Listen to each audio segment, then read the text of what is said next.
with platforms on the internet and with credit card companies and things of that nature. It's becoming fairly obvious that they mean to control the population, they mean to control the masses by having the sort of Damocles known as taking away your means of earning a living hanging over the heads of individuals. Like I said, we're going to get into that a little later, because at this moment you might be saying, well, that really doesn't concern me. Well, it should, because we're getting corralled. We're getting intellectually corralled as citizens of these United States. And the threat of having their finances and their means of earning an income taken away is causing certain people to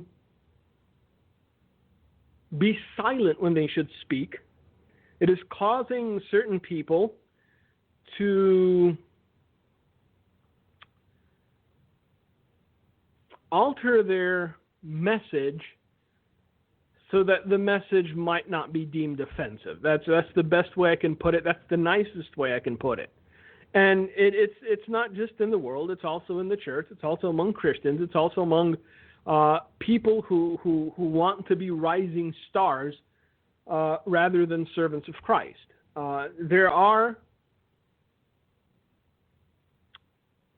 two camps within the church nowadays. There are people that want to be famous,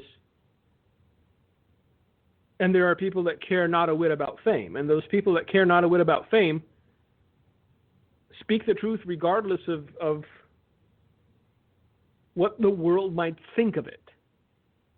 But those who are in fact seeking fame, those who are in fact seeking the adulation of the majority, let's put it that way, will do everything in their power, including distance themselves from the message of the cross, including distance themselves from the words of Jesus, just to placate the godless, so that they are looked upon as visionary, as the go-to spiritual leader,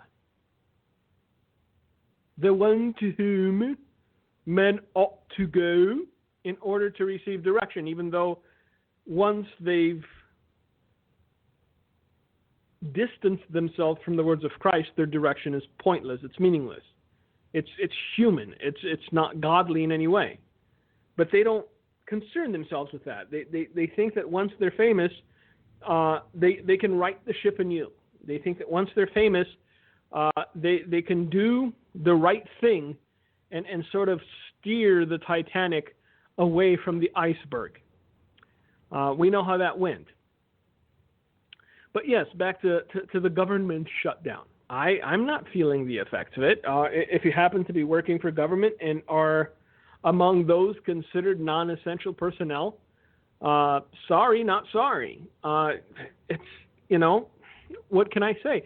You're non-essential. Find somewhere, find something to do wherein you are considered essential. Because that's the secret that nobody tells people looking for jobs and people who desire to be gainfully employed. If you are essential, in whatever position you find yourself, then you're at no risk of being furloughed, then you're at no risk of losing your job, then you're at no risk of demanding a raise and having your boss say, well, sorry, can't do it. See you later. Because you're essential. By the very definition of the word, you're necessary. Whether it's being a janitor when nobody else wants to be, whether it's being a plumber when the skill has gone by the wayside by and large. You know what? I needed a plumber a few weeks ago. My hot water heater started leaking, and I don't know how to deal with that. And so I looked for a plumber. The man was very busy. The man had a backlog. He said, I've been trying to go on vacation for the last 4 months and I haven't been able to because everybody's calling. I can fit you in at 6 o'clock in the morning if that's okay with you. I had a leaky heating unit.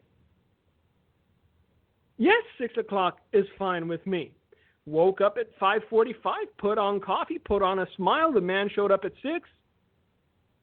He did his job and it stopped leaking. He was essential.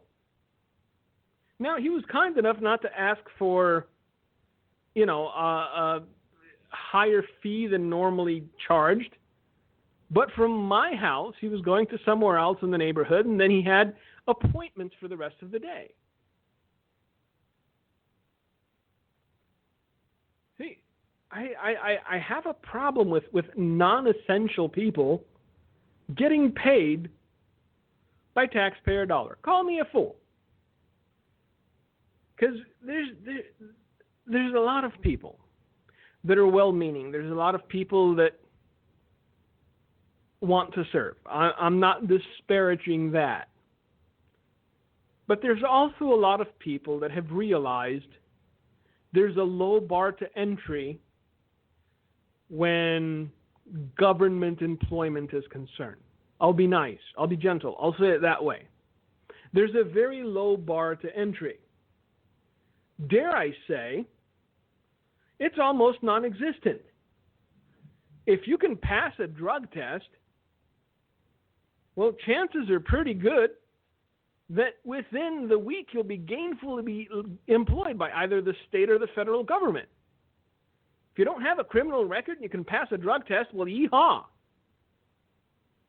Good benefits, decent pay, and you don't have to exert yourself, and you don't have to wonder how you're going to make payroll, and you don't have to do 1,000 other things that, the mortals known as entrepreneurs have to do. But the trade-off is you're non-essential.